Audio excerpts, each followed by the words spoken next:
Good morning. Good morning. And welcome to the Little Rock Church of Christ Sunday morning Bible study. It has been quite some time since I've been on this side of the camera. Most of you will remember that a couple of months ago I was standing, not sitting, and all of a sudden my eyes started blurring and I couldn't read the scriptures. And then I started weaving a little bit, so I grabbed a hold of the pulpit, and all of a sudden I passed out, fell over backwards, and carried the pulpit with me, and it landed on my knee. That's the reason I've got a cane over there. For those of you who are not aware, it turns out that that was a fairly bad case of sepsis. I wound up going into the Baptist hospital, Big Baptist, for 4 days and 4 nights while they tried to figure out what had poisoned my body. And they tested everything they could think of to test and never could figure it out. I can tell you from that experience, for me, you don't want to get sepsis. It is not fun, and most people don't even survive it, so it's not a good situation.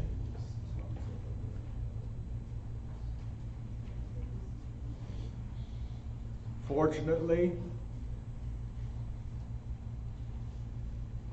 I, by the grace of God, survived it all, and am very glad and very fortunate to be back here in front of you this morning.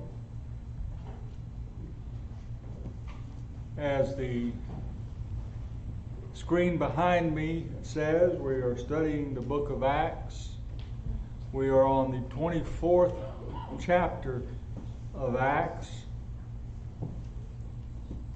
which means we don't have that much more to go before we're through. There's only 28 chapters in Acts, so it won't be that long until we finish up, conclude our study of Acts. I hope you have gathered good information on the book of Acts from our study. There are a lot of good points that have been made, and what we have been doing with the book of Acts is having memory clues for each chapter so that we can remember some of the main points in that chapter. Now, Brother McQuiston down in South Texas is the one that made up all these memory clues. Well, I say all of them. There were a few that we didn't get from him. I had some tapes that I listened to get a lot of the information and to get most of the memory clues, but there were a few that we couldn't get, so we had to make some of them up for ourselves. And to me, it's a big help. And at the end of every class, we will review all of the memory clues that we have gone through up until that point in the book of Acts. So, let's begin with the 24th chapter. And I wanted to point a couple of things out to you about some of the characters that are in this chapter. Josephus tells us that Claudius Caesar appointed Felix to be procurator or governor because of his brother Pallas, Pallas. Apparently, Claudius Caesar had a great deal of power. Now, another thing that Josephus tells us is that when Claudius died, he left the kingdom to Nero, whom he had adopted. He also had a son called Britannicus.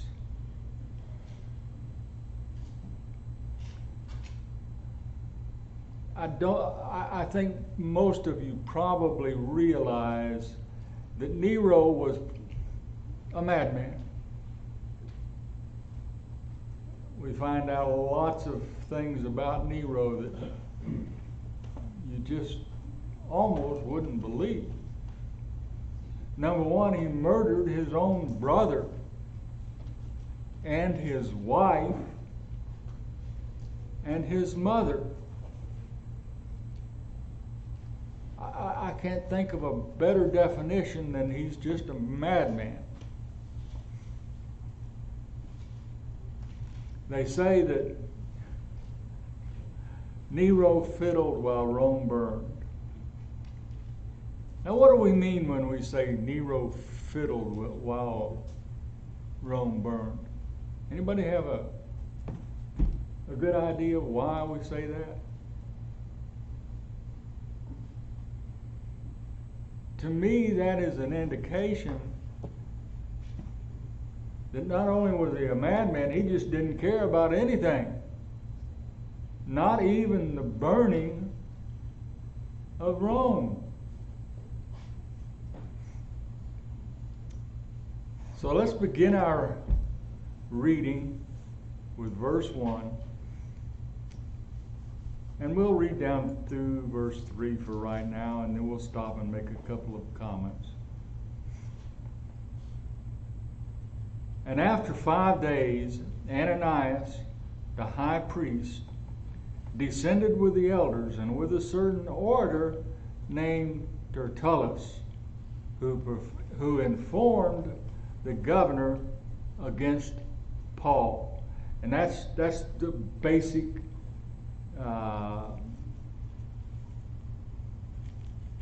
part of the chapter that we want to understand here.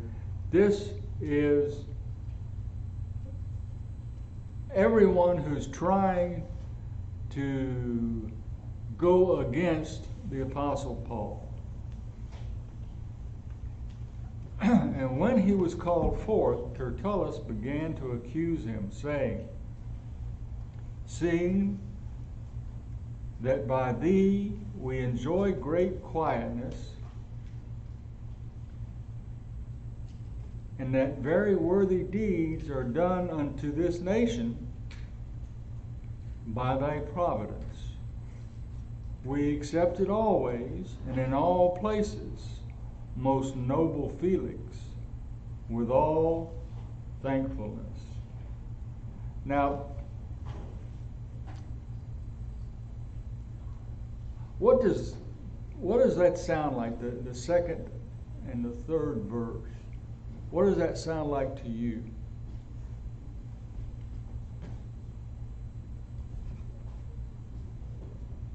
Does that sound like he's laying it on pretty thick? Fairly exaggerated flattery? Now you got to understand that Tertullus was a Roman lawyer who was making the accusations against Paul. And here, like I said, he was laying it on thick. Now, yes, Felix had quelled many riots. Tertullus was making a reference to the good things that Felix had done. But this is laying it on a little bit too thick, a little bit too much flattery, a little bit too much exaggeration. Well, and he's doing I'm building you up so he starts out with how great you are, and with all thankfulness, but then as soon as he says, goes, but this man a plague, when he begins, all he's doing is just trying to patronize the judgment of people. Okay? Okay? And you said, what does it remind you of? It reminds me of the Toastmasters meeting. Okay?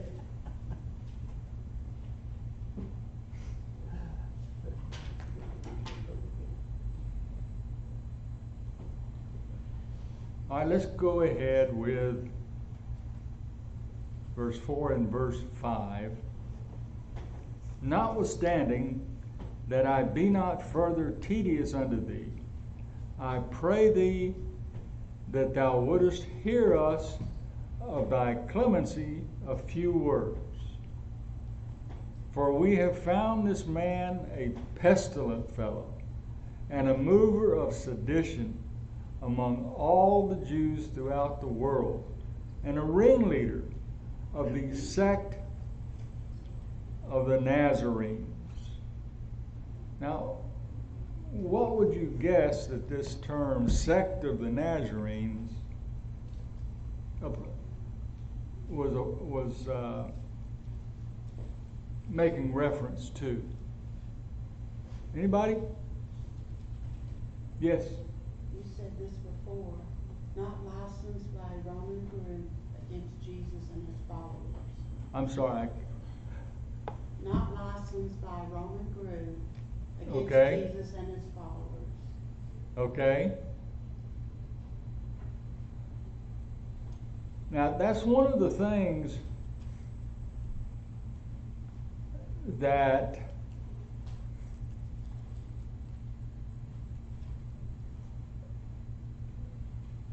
was important at this particular time with regard to religious groups. You had to be licensed by Roman law in order to be a true religious group, if you will. You go around the world now and you can find literally thousands of different religious groups. And back then, there were many religious groups, but you had to be licensed, if you will, by Roman law. And being referred to as a sect of the Nazarene was a sneer that was applied to Jesus and his followers. Not a good thing when it refers to the sect of the Nazarene.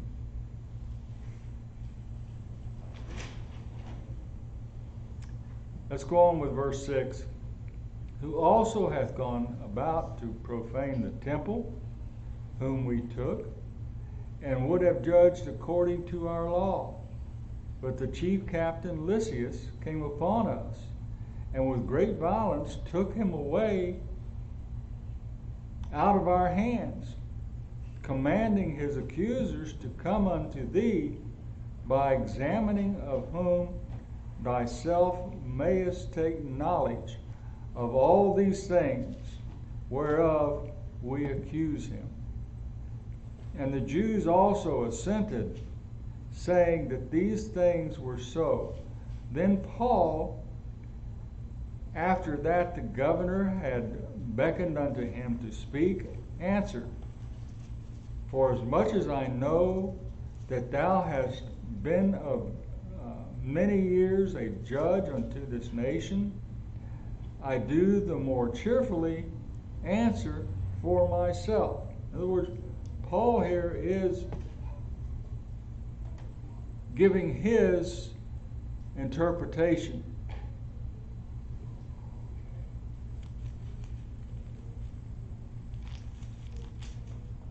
Verse 11, because that thou mayest understand that there are yet but 12 days since I went up to Jerusalem for to worship. And they neither found me in the temple disputing with any man, neither raising up the people, neither in the synagogues nor in the city. Neither can they prove the things whereof they now accuse me. But this I confess unto thee, that after the way which they call heresy, so worship I the God of my fathers, believing all things which are written in the law and in the prophets. In this verse 14 it mentions the way. Now what have we said about the way in the past? What is the way? Us. Us? How we were known in the first century and how the people referred to us as the way. Yes. And there are some places in the United States and also throughout Europe where if you happen upon a church building and the sign out front says the way, that's where we would go worship. They would teach the same thing that we would teach here in the Church of Christ. Okay. We've got about 12 minutes left. Now,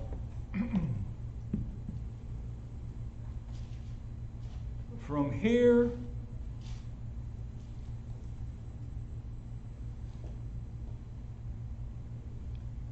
through about verse 21 or 22,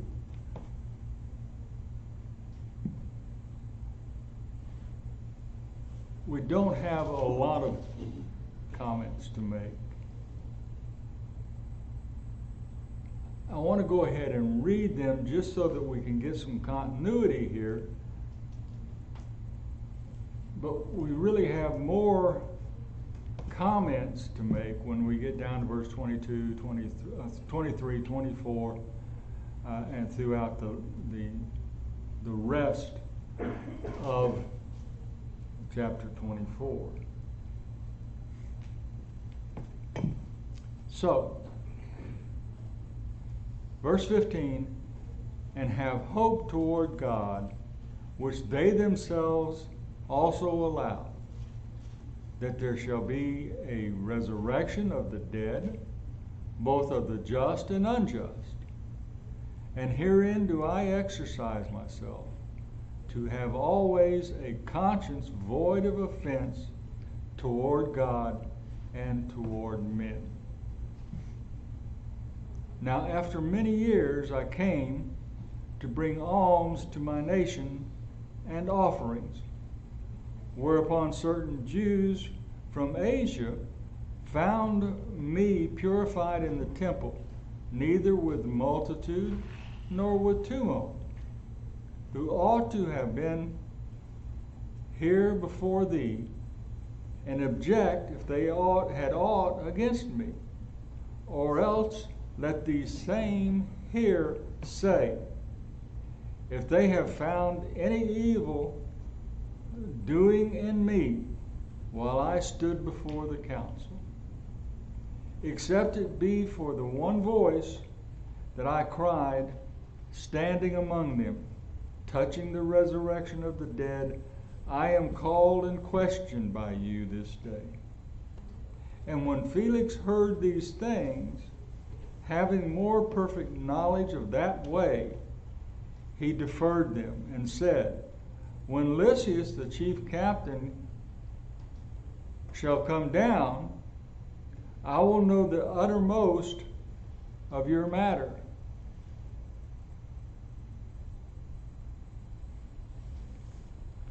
And he commanded a centurion to keep Paul and to let him have liberty, and that he should forbid none of his acquaintance to minister or come unto him. Now, there were basically three types of imprisonment under Roman law. The first of those would be in what they called a common prison. This would be like Paul and Silas at Philippi when they were in prison. The second would be military arrest, chained to a soldier. Now you go over to chapter 28, verse 20, and you'll see an example of this. And then also the third type of imprisonment is called free custody. This would be what we would call today being released on bail. Okay, so those are the three kinds of imprisonment under the Roman law. Now verse 24. And after certain days, when Felix came with his wife Drusilla, which was a Jewess, he sent for Paul and heard him concerning the faith in Christ. And as he reasoned of righteousness, temperance, and judgment to come, Felix trembled and answered, Go thy way for this time. When I have a convenient season, I will call for thee. And don't you know that has to be a difficult situation here for Felix? Felix trembled.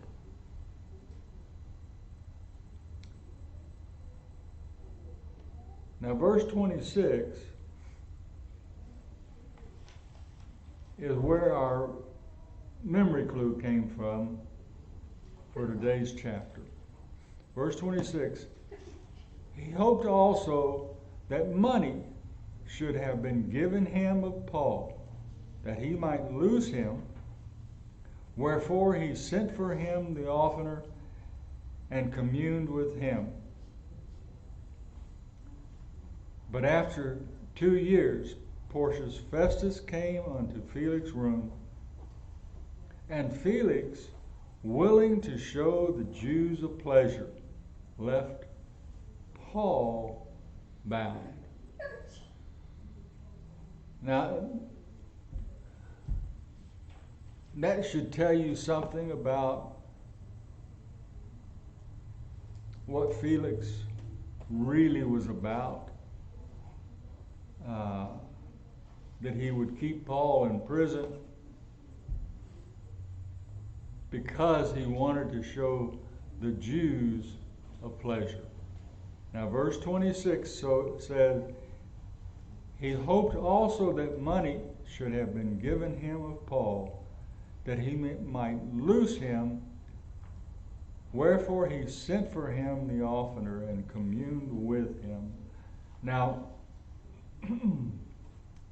the memory clue for chapter 4 is chapter 24, Felix wants a little bit more.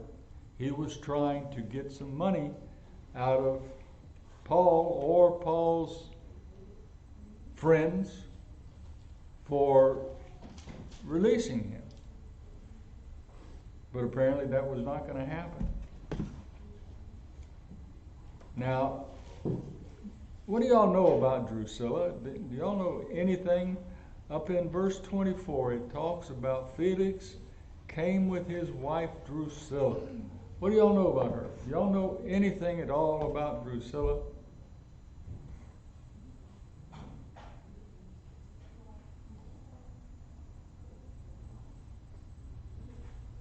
Yes. Say she's married before. She was married before.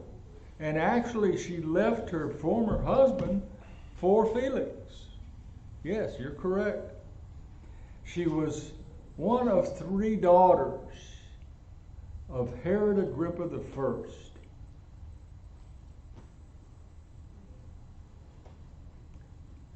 The other 2 daughters apparently were Mary Ann and Bernice. Her father murdered James. You remember when we go back to the 12th chapter, chapter 10 plus 2, Herod goes cuckoo? That's exactly what we were talking about there. Her great uncle, Herod Antipas, beheaded John the Baptist. Her great grandfather, Herod the Great, killed the babies in Bethlehem. Now, what they tell us is that she died in AD 79 during the eruption of Mount Vesuvius.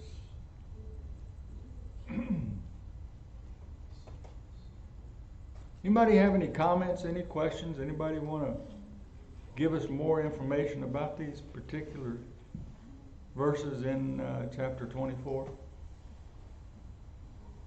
Okay, let's go back and let's recite the memory clues through today's chapter.